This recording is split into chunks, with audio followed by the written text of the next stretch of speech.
Come on, Roach.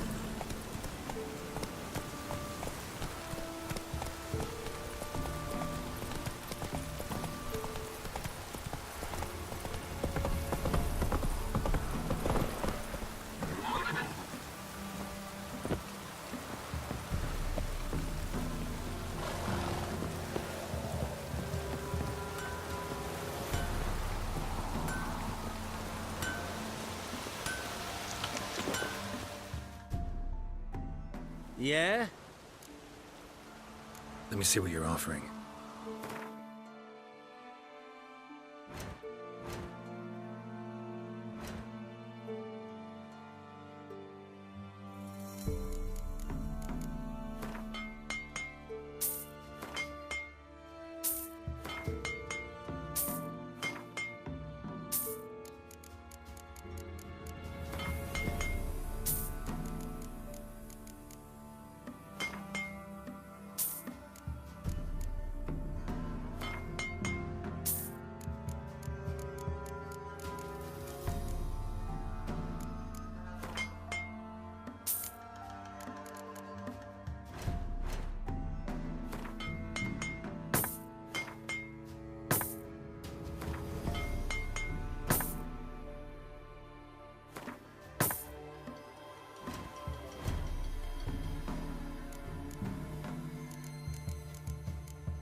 So long.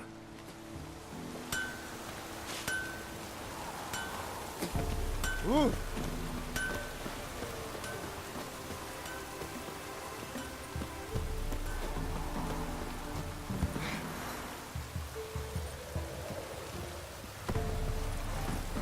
Run, Roach.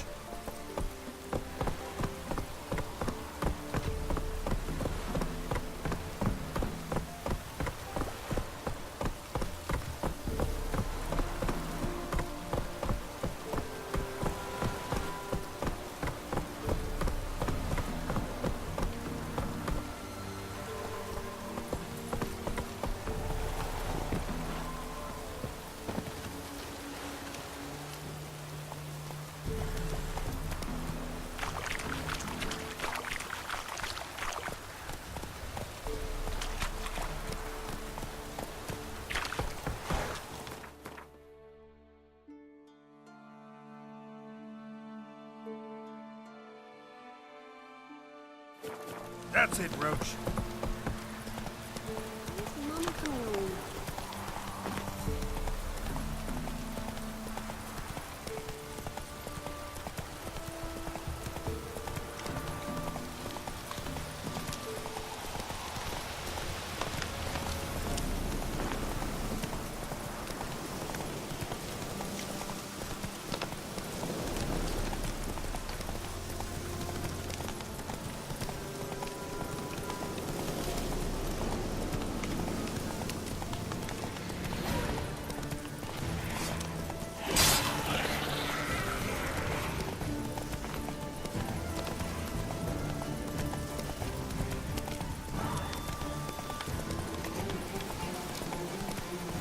Take it easy.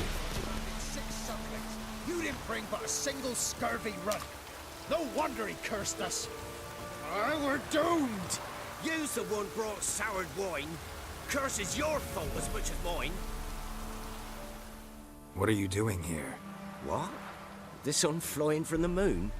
We're making offerings to the All-God, clearly. You too can seek his aid. That's if you got fitting offerings. He scorned ours, then cursed the old village. The All-God, you call him. First I've heard. Is some new deity? Nay, 'tis ancient, revered by our forefathers. They say it were like this.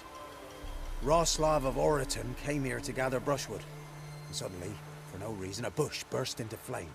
Then, Roslav heard a voice from the ground, demanding offerings and obedience. We've been coming here since then, bearing gifts, in exchange for which the All-God watches over us, keeps us from evil. Mm-hmm. Plain to see that. So, what's wrong with your offerings? You needn't mock us, you can see right well we brought scraps. Before the war, I wouldn't give this such to me elms. But what can we do? Such are the times.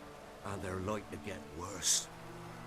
All-God said if he don't get a rafter of bacon and a barrel of beer at least, the rivers will fill up with frogs and locusts or some such will devour the harvest.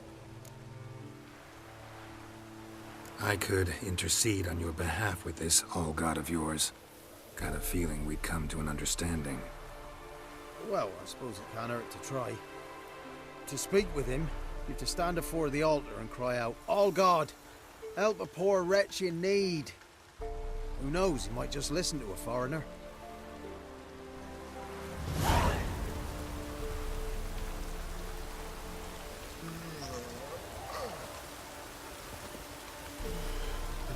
Oh, All-God, help a poor wretch in need. Pretty please. How dare you disturb my divine rest, mortal? I dare disturb it because I want your divine self to lift the, curse you cast. Those peasants really don't have. They must bring worthy offerings or they shall face drought, driving hail, earthquakes, avalanches. I have spoken. Avalanches? Here? How would that work? No answer from the All-God. Fine. We can finish our conversation when I find him. Voice came from underground.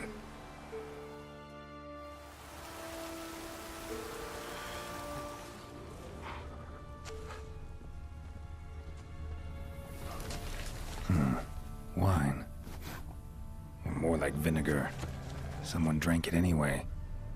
Could follow the scent.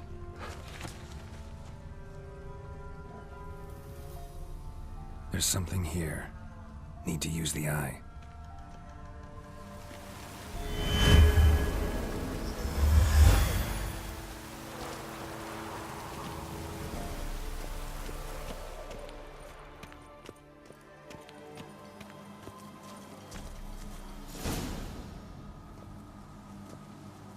What?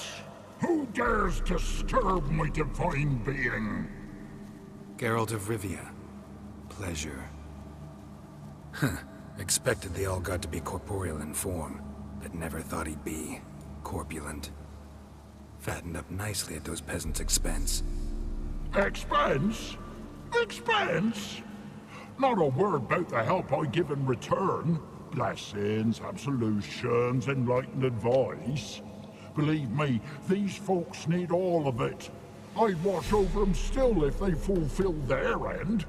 But lately they offer these pathetic scraps.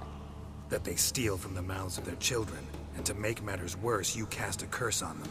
And I'll not lift it till they bring me worthy offerings. I'm to settle for curds and whey? Not a chance. And you can tell them that.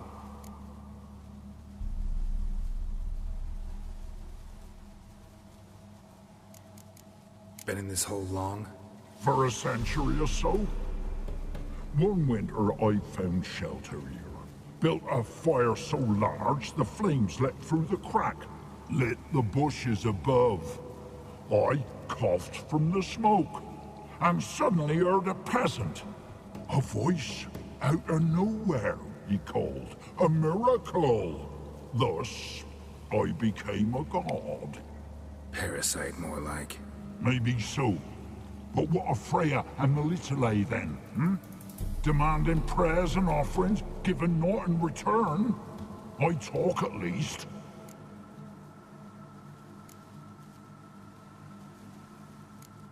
Listen here, lard ass. You're gonna be satisfied with what you get, or I'll feed you to the ravens. Plowing reformers. No, fine, fine. I'll sup more modestly. But just till the end of the war, not one day longer.